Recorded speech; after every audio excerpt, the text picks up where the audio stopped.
అదే నిశ్చితార్థం, ఆ నిర్ణయానికి తలవల్చడమే పెళ్లి అంతరార్థం.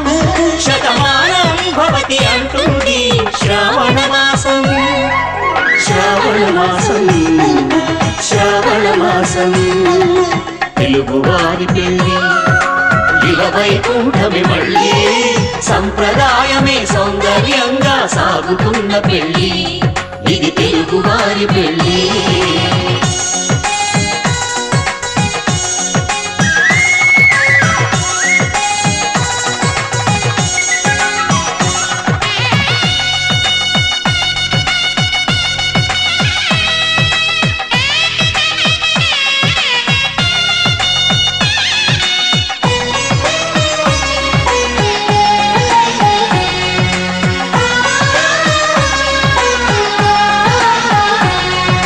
మంగళకరమే